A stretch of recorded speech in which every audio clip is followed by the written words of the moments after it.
Job ഇന്റർവ്യൂവിന് എങ്ങനെയാണ് prepare ചെയ്യേണ്ടത് എന്നുള്ളതാണ്. അപ്പോൾ അതുകൊണ്ട് തന്നെ നിങ്ങൾ എല്ലാവരും സ്മാർട്ട് മൂവ്സിന്റെ SM ടോക്സിന്റെ വ്യൂവേഴ്സ് എല്ലാവരും തന്നെ കൂടുതലായിട്ടും ജോബ് ഇന്റർവ്യൂസിന് പ്രിപ്പയർ ചെയ്യുന്നവരാണ്. അപ്പോൾ അതെങ്ങനെയാണ് അതിന്റെ സ്റ്റെപ്പ് ബൈ സ്റ്റെപ്പ് ആയിട്ടുള്ള പ്രിപ്പറേഷൻ എന്നതാണ് വീഡിയോയിൽ. ഇത് കണ്ടു കഴിയുമ്പോൾ നിങ്ങളുടെ ഇന്റർവ്യൂ അല്ലെങ്കിൽ നിങ്ങളുടെ ഒരു ബെറ്റർ ജോബ് ഇത്തരത്തിലുള്ള കാര്യങ്ങളിലൊക്കെ ഒരു ക്ലാരിറ്റി കിട്ടും. അതുപോലെ തന്നെ ഇതിനെ കുറിച്ചിട്ടുള്ള നിങ്ങളുടെ ഒപ്പീനിയൻസ്, അതുപോലെ തന്നെ നിങ്ങൾക്ക് ഇതിനെ കുറിച്ചുള്ള വ്യൂ പോയിന്റ്സ് എല്ലാം തന്നെ കമന്റ് സെക്ഷനിൽ വളരെ ആക്റ്റീവായിട്ട് തന്നെ നിങ്ങളുടെ അഭിപ്രായങ്ങളൊക്കെ കറക്റ്റ് ആയിട്ട് നോട്ട് ചെയ്യാം. അതുപോലെ തന്നെ സ്മാർട്ട് മൂവ്സ് എന്ന് പറയുന്നത് ഒരു HR റിക്രൂട്ട്മെന്റ് ഫേം ആണ്. അപ്പോൾ യൂഷ്വലി നിങ്ങളുടെ ജോബ് റിലേറ്റഡ് ആയിട്ടുള്ള എല്ലാ സപ്പോർട്ട് സിസ്റ്റവും സ്മാർട്ട് മൂവ്സിൽ നിന്ന് തന്നെയാണ് പ്രൊവൈഡ് ചെയ്യുന്നത്. അപ്പോൾ ഇത് മെയിൻലി നമുക്കൊരു 500ഓളം ക്ലൈന്റ് ബേസസ് ഉണ്ട് ഓൾ കേരളത്തിൽ. അപ്പോൾ എല്ലാ ക്ലൈന്റ് ബേസസിന് വേണ്ടിയിട്ടുള്ള ഇന്റർവ്യൂ ഷെഡ്യൂളിങ്സും അതും സാധാരണഗതിയിൽ ഹാഫ് സാലറി എന്ന് പറയുന്നത് ഒരു ഹ്യൂജ് എമൗണ്ട് തന്നെയാണ്. ഒരു 30,000 സാലറി എന്ന് പറയുമ്പോൾ അതിന്റെ പകുതി എന്ന് പറയുന്നത് 15,000 രൂപയാണ് ഫസ്റ്റ് മന്ത് സാലറി കിട്ടിക്കഴിഞ്ഞാൽ. അത്തരത്തിലുള്ള ഒരു വലിയ ചാർജസ് ഒന്നുമില്ലാതെ ചെറിയൊരു രജിസ്ട്രേഷൻ ഫീസോട് കൂടി നിങ്ങൾ താഴെ കാണുന്ന നമ്പറിലേക്ക് നിങ്ങളുടെ CV അയച്ചു കഴിഞ്ഞാൽ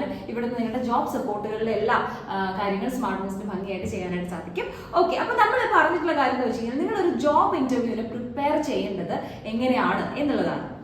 അപ്പൊ ജോബ് ഇന്റർവ്യൂവിന് പോകുന്ന സമയത്ത് കാൻഡിഡേറ്റ്സിന് കൺഫ്യൂഷൻസ് ഉണ്ടാവും. അതുപോലെ തന്നെ ഇന്റർവ്യൂ അറ്റൻഡ് ചെയ്യുന്ന സമയത്ത് അവരുടെ മനസ്സിലുള്ള പല തോട്ട് പ്രോസസ് ഉണ്ടാവും. അപ്പൊ അതിനെ കൺസ്ട്രെയിൻ ആയിട്ട് നിങ്ങൾ ഒറ്റ പോയിന്റിലേക്ക് കൊണ്ടുവന്നു കഴിഞ്ഞാൽ വളരെ സിമ്പിൾ ആയിട്ട് ഇത് തന്നെ ക്ലിയർ ചെയ്യാൻ പറ്റും. അപ്പൊ ആദ്യത്തെ കാര്യം എന്ന് പറയുന്നത് വാല്യൂ ദ ജോബ് ഫസ്റ്റ് എന്നുള്ളത് തന്നെയാണ്. അതായത് ജോലിക്ക് പോവുക എന്നതിനെ റെസ്പെക്ട് ചെയ്യുന്ന ഒരാൾക്ക് മാത്രമാണ് ഒരു ജോലിക്ക് കൃത്യമായി പോവുകയും അതിൽ നിന്ന് റിട്ടേൺസ് ഉണ്ടാവുകയും അതിൽ നിന്ന് അവരൊരു ഹയർ പൊസിഷനിലേക്ക് കയറി വരികയും ചെയ്യുന്നുള്ളൂ എന്ന ഒരു തോട്ട് പ്രോസസ്സ് തന്നെയാണ് ഏതൊരു വ്യക്തിക്കും ആദ്യം വരേണ്ടത്. അപ്പൊ അതുകൊണ്ട് തന്നെ ഒന്ന് നോട്ട് ചെയ്ത് കഴിഞ്ഞാൽ നിങ്ങൾക്ക് പെട്ടെന്ന് അത് ക്ലിക്ക് ആവുന്ന ഒരു പോയിന്റ് ആണ്. അതായത് വാല്യൂ ദ ജോബ് ഫസ്റ്റ്. അതായത് ചെയ്യുന്ന ജോലി എന്ത് തന്നെയാണെങ്കിൽ തന്നെ അതിനെ വിലമതിക്കുക, അല്ലെങ്കിൽ അത് എനിക്ക് കിട്ടിയിട്ടുള്ളത് വലിയൊരു ബ്ലെസ്സിങ് ആണ്, എനിക്ക് ഒരു ജോലി കിട്ടി എന്നുള്ളതിനെ റെസ്പെക്ട് ചെയ്യുന്ന ഒരാൾക്ക് മാത്രം തന്നെയാണ് ഈ ജോബ് ഇന്റർവ്യൂവിനെ സീരിയസ്നെസ്സോട് കൂടി കാണാനും ആ അവസരങ്ങളെ അതുപോലെ തന്നെ യൂട്ടിലൈസ് ചെയ്യാനും പറ്റുന്നത്. അടുത്തൊരു കാര്യം എന്ന് പറയുന്നത് gratitude plays a vital role എന്നുള്ളതാണ്. അതായത് പല സമയത്തും നമുക്ക് ചെയ്തു തരുന്ന ചെറുതും വലുതുമായിട്ടുള്ള സപ്പോർട്ട് സിസ്റ്റംസ് അതിനെയൊക്കെ ഇഗ്നോർ ചെയ്യുന്ന കാൻഡിഡേറ്റ്സിനെ നമ്മൾ കാണാറുണ്ട്. അതായത് ഇവിടെ തന്നെ രജിസ്റ്റർ ചെയ്തിട്ടുള്ളവര്, അതല്ലെങ്കിൽ ഒരു പക്ഷെ എൻക്വയറി ചെയ്യുന്ന ആൾക്കാർ, അല്ലെങ്കിൽ കണ്ടുകൊണ്ടിരിക്കുന്ന സമയത്തൊക്കെ ഇങ്ങനെയൊക്കെ ചെയ്തു കഴിഞ്ഞാൽ അതിൽ നിന്ന് റിസൾട്ട് ഉണ്ടാവുമോ എന്നൊക്കെ ഒരു തോട്ട് പ്രോസസ്സോട് കൂടി ഇന്റർവ്യൂവറിനെ സമീപിക്കും, അതല്ലെങ്കിൽ കമ്പനിയിൽ നേരിട്ട് പോയി സംസാരിക്കുകയൊക്കെ ചെയ്യുന്ന സമയത്തും ഇറ്റ് മേ കോസ് ഒരു നെഗറ്റീവ് ഇംപ്രഷൻ വരാം. അപ്പൊ അതുകൊണ്ട് തന്നെ നിങ്ങൾക്ക് വരുന്ന ഓരോ അവസരങ്ങൾ ആ കമ്പനീനെ പറ്റി മനസ്സിലാക്കാൻ പറ്റി, ഇതൊക്കെ നിങ്ങൾ ഒരു ഗ്രാറ്റിറ്റ്യൂഡ് എന്ന ഒരു വേർഡിലേക്ക് കൂടുതൽ ഫോക്കസ് വന്നു കഴിഞ്ഞാൽ that will be nice. And last but not least ഏറ്റവും ഇമ്പോർട്ടന്റ് ആയിട്ടുള്ള ഒരു കാര്യം എന്ന് പറയുന്നത് count your returns in terms of money എന്നുള്ളതാണ്.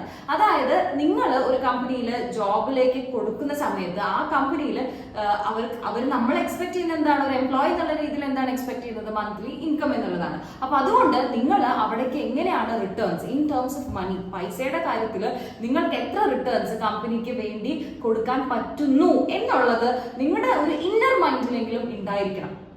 ഓക്കെ, അപ്പൊ ഈ ഒരു പോയിന്റ് നിങ്ങൾ മാക്സിമം ഒരു ഫസ്റ്റ് തോട്ട് ആയിട്ട് തന്നെ കൊടുത്തു കഴിഞ്ഞാൽ, അല്ലെങ്കിൽ ഞാൻ ഈ കമ്പനിയിൽ ജോയിൻ ചെയ്ത് കഴിഞ്ഞാൽ അവർക്ക് ഒരു returns in terms of money അവിടേക്ക് വരുന്നുണ്ട് എന്നുള്ളത് മനസ്സിലാക്കി കഴിഞ്ഞാൽ നിങ്ങളുടെ ഒരു ഇന്റർവ്യൂവറിനോടുള്ള സംസാരത്തിലും ഒക്കെ നിങ്ങളുടെ കോൺഫിഡൻസ് ബൂസ്റ്റ് ആയി വരും. അപ്പൊ അത് അവർക്ക് കേൾക്കുമ്പോൾ മനസ്സിലാവുകയും നിങ്ങൾ അവിടെ ഒരു ഹൈ പാക്കേജിൽ ഹയർ ചെയ്യാനായിട്ടുള്ള ചാൻസസ് വളരെ ഒരു 90% വരികയാണ്. ഓക്കെ, പിന്നെയുള്ള കാര്യങ്ങൾ എന്ന് പറയുന്നത് എക്സ്റ്റേണലി ഉണ്ടാവുന്ന കാര്യങ്ങളൊക്കെ ഒരുപാട് ഇന്റർവ്യൂസ് അറ്റൻഡ് ചെയ്ത് കഴിയുമ്പോൾ ആയിട്ടും അത് നല്ലൊരു ഓപ്ഷൻ നിങ്ങൾക്ക് വെയിറ്റ് ചെയ്യുന്നുണ്ടാവും അല്ലെ. അപ്പൊ ഇതൊക്കെ തന്നെയാണ്. അപ്പൊ ഈ 3 പോയിന്റ്സും നിങ്ങൾ കൃത്യമായിട്ട് നോട്ട് ചെയ്യുക. വാല്യൂ ദ ജോബ് ഫസ്റ്റ്, അതുപോലെ gratitude plays a vital role, and finally count your returns in terms of money. Okay, അപ്പൊ സ്മാർട്ട് മൂവ്സ് എന്ന് പറയുന്നത് ഒരു HR റിക്രൂട്ട്മെന്റ് ഫേം ആണ്. അപ്പൊ യൂഷ്വലി കാൻഡിഡേറ്റ്സ് ജോബിന് വേണ്ടിയിട്ട് സെർച്ച് ചെയ്യുന്ന സമയത്ത് നിങ്ങൾ ഒരു വ്യക്തി തനിയെ ഇരുന്ന് ഒരു ജോലി നോക്കുക എന്ന് പറഞ്ഞു കഴിഞ്ഞാൽ ഒത്തിരി ടൈം കൺസപ്ഷൻ ആണ്. അപ്പൊ സ്മാർട്ട് മൂവ്സ് എന്ന് പറഞ്ഞാൽ ഫോക്കസ് ഫുള്ളി അതിലേക്ക് തന്നെയാണ്. ടീം മെമ്പേഴ്സ് എല്ലാവരും തന്നെ വേക്കൻസി കളക്ട് ചെയ്യുന്നു, അത് കൃത്യമായിട്ട് നിങ്ങളുടെ അടുത്ത് സോഷ്യൽ മീഡിയ വഴി ഇൻഫോം ചെയ്യുന്നു. നിങ്ങൾ അതുകൊണ്ട് തന്നെ താഴെ കൊടുത്തിരിക്കുന്ന കോൺടാക്ട് നമ്പറിലേക്ക് നിങ്ങളുടെ CV ഷെയർ ചെയ്ത് കഴിഞ്ഞാൽ നമുക്ക് ചെറിയൊരു രജിസ്ട്രേഷൻ ഫീസോട് കൂടി തന്നെ നിങ്ങൾക്ക് വേണ്ടിയിട്ടുള്ള ഇന്റർവ്യൂ ഷെഡ്യൂൾസും അതുപോലെ തന്നെ നിങ്ങൾക്ക് വേണ്ടിയിട്ടുള്ള CV കറക്ഷൻ, അതുപോലെ തന്നെ ഓൺലൈൻ ട്രെയിനിങ് തുടങ്ങിയ എല്ലാ സപ്പോർട്ടോട് കൂടിയിട്ടും നിങ്ങളെ ഒരു നല്ലൊരു പൊസിഷനിൽ പ്ലേസ് ചെയ്യാനായിട്ടാണ് സ്മാർട്ട് മൂവ്സ് ഹെൽപ്പ് ചെയ്യുന്നത്. കമന്റ് സെക്ഷൻ നിങ്ങൾ ലൈവ് ആക്കുക. അതുപോലെ തന്നെ നിങ്ങൾ ഈ ഒരു വീഡിയോ കാണുന്നത് യൂട്യൂബിലാണെങ്കിൽ സബ്സ്ക്രിപ്ഷൻ എൻഷുർ ചെയ്യുകയും അതുപോലെ ഇൻസ്റ്റാഗ്രാമിലാണെങ്കിൽ പേജ് ഫോളോ ചെയ്യും. And once again, thank you so much for watching.